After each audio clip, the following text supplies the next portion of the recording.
Friends, তোমরা তো দেখতেই পেলে যে আমরা এখন এসেছি তারাপীঠে। তো তারাপীঠে এসে আমরা এখন একটা হোটেলে আছি, আর আমি এখানে এসে চেঞ্জ করে নিয়েছিলাম, তারপর স্নান টান করে নিলাম। তো আমি এখন স্নান করে নিয়েছে, তোমাদের দাদাভাই এখন স্নান করছে। স্নান করে আমি একদম রেডি হয়ে গেছি পুজো দিতে যাওয়ার জন্য। তো আমি শাড়ি পরেছি, আর শাড়ি পরে আমাকে কেমন লাগছে সবাই কিন্তু কমেন্ট করে জানাবে। আর আমরা পুজো দিতে যাবো, কিন্তু বাইরে কিন্তু প্রচন্ড বৃষ্টি হচ্ছে। এখান থেকে মন্দিরের দূরত্ব খুব বেশি নয়। আর ওই যে দেখো দূরে দেখতে পাচ্ছ মহাদেবকে, দেখে নাও সবাই, আর নিজের নিজের মনস্কামনা জানিয়ে দাও।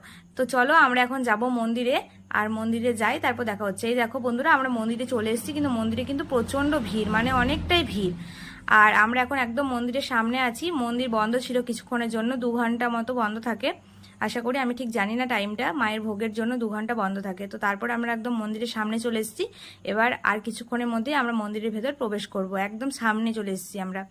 আর এই যে দেখো বন্ধুরা, মায়ের মুখখানি তোমরা দেখো, মায়ের মুখখানি দেখলে কিন্তু সব কষ্ট দুঃখ সব দূর হয়ে যায়, যেন মনে হচ্ছে এখানেই থাকি। কিন্তু এখানে না